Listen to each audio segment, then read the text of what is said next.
বিসমিল্লাহির রহমানির রহিম।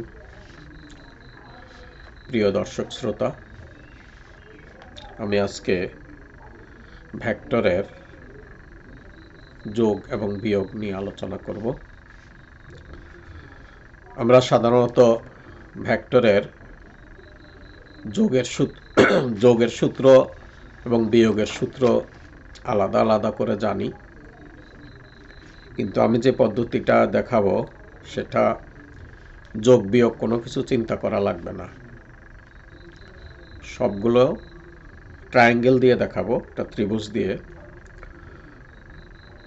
Either anti clockwise বা ক্লকওয়াইজ যদি আমরা ঘুরে আসি, তাহলে যোগ বিয়োগ বিবেচনা করা ছাড়াই ভেক্টরগুলোর যোগফল ইকুয়াল টু 0 ভেক্টর।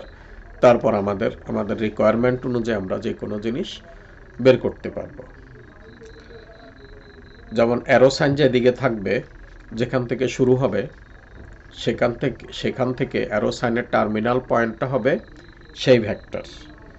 যেমন চিত্রে আছে এবি ভেক্টর, আছে সিবি ভেক্টর, আছে CA vector.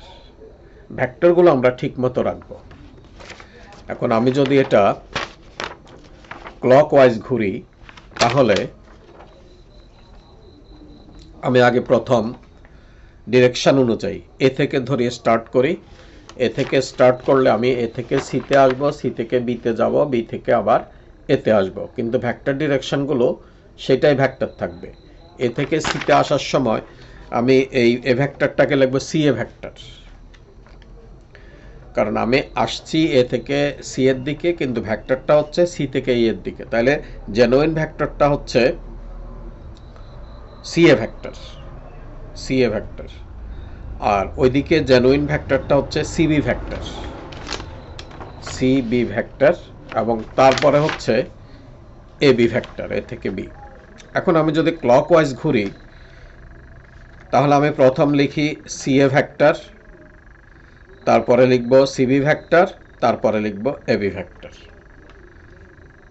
Equal to 0 vector. এবার আমি করব, যেহেতু আমি ক্লকওয়াইজ আসছি কিন্তু আমার ভেক্টরটা অ্যান্টি ক্লকওয়াইজ, তাহলে আমি এটাকে সিএ ভেক্টরটার পিছনে মাইনাস দিব, সিবি ভেক্টরটার পিছনে প্লাস দিব, এবং এবি ভেক্টরটার পিছনেও মাইনাস দিব। এইভাবে ক্লকওয়াইজ ডিরেকশনে আমার আসে minus CA vector plus CB vector minus AB vector equal to 0 vector. তো এখানে আমি পাচ্ছি মাইনাস সিএ ভেক্টর এবং মাইনাস এবি ভেক্টরটাকে ওই পাশে নিলে আমি পাচ্ছি CB vector equal to CA vector যোগ এবি ভেক্টর। এটা হচ্ছে এই চিত্রে ক্লকওয়াইজ, মানে ঘড়ির কাঁটার দিকে যেভাবে ঘুরে আসে সেইভাবে এই চিত্রটায় আমি সিবি ভেক্টর হয়েছে, CB vector equal to CA vector plus AB vector. এখানে কথা হচ্ছে এই সিবি ভেক্টরকে আমি আবার যদি বিসি ভেক্টর লিখি তাহলে নেগেটিভ সাইন দিতে হবে। জিওমেট্রির ক্ষেত্রে, 2 ডাইমেনশন জিওমেট্রির ক্ষেত্রে বা সেখানে সিবি এবং বিসি এক কথা, কিন্তু ভেক্টরের ক্ষেত্রে তা এক কথা নয়। সি থেকে বিতে আসলে সিবি ভেক্টর, আমি এটাকে বি আগে সি পরে নিলে এটা মাইনাস সিবি ভেক্টর হবে। তাহলে আমরা দেখতে পাচ্ছি ক্লকওয়াইজ ঘুরলে CB vector equal to CA vector যোগ এবি ভেক্টর।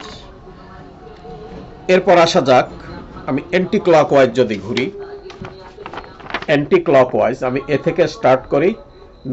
নিচের লেখাটা আমার এ থেকে স্টার্ট করা, এ থেকে স্টার্ট করা, উপরেরটা সি থেকে স্টার্ট করা। যাই হোক, আমি স্টার্টস ফ্রম এ, তাহলে এটা অ্যান্টি ক্লকওয়াইজ আসলে আমার ইন ফেভার অফ ভেক্টর, সেটা হবে এবি ভেক্টর। তারপরে আমি বি থেকে সিতে যাব, সেটা কিন্তু disfavour of vector. That means এখানে সিবি ভেক্টর লিখব, সেখানে পিছনে মাইনাস দিব। তারপরে আবার ইন ফেভার আছে, সিএ ভেক্টরটা in favour of the vector. তাহলে আমার রেজাল্ট দাঁড়াচ্ছে AB vector minus CB vector plus CA vector. এই অবস্থায় দাঁড়াচ্ছে নিচের লেখাটা, নিচে যেটা আমি করছি সেটা স্টার্টস ফ্রম এ লেখা আছে এখানে। তাহলে এখানেও আমরা পাই AB vector plus CA vector equal to CB vector, তাহলে আমার এখানে কোনো পরিবর্তন হচ্ছে না। তাহলে আমরা ভেক্টরের যোগ বিয়োগ চিন্তা না করে কোন দিক থেকে ভেক্টর আসলো কোন দিকে ভেক্টর গেল এইটা না চিন্তা করে আমরা সম্মিলিত সবগুলো ভেক্টরকে লিখে জিরো ভেক্টর দিয়ে দিব। তারপরে আমাদের রিকোয়ারমেন্টে যে ভেক্টরের প্রয়োজন যোগ বা বিয়োগ যা করি সেটা আমরা বের করে নিতে পারবো। তাইলে আমরা যোগ বিয়োগের ঝামেলা থেকে মুক্ত হলাম। এইভাবে সবগুলো ভেক্টর যোগ করে জিরো নিয়ে আমরা আমাদের রিকোয়ারমেন্ট বের করতে পারবো। আশা করি আপনারা বুঝছেন। খোদা হাফেজ।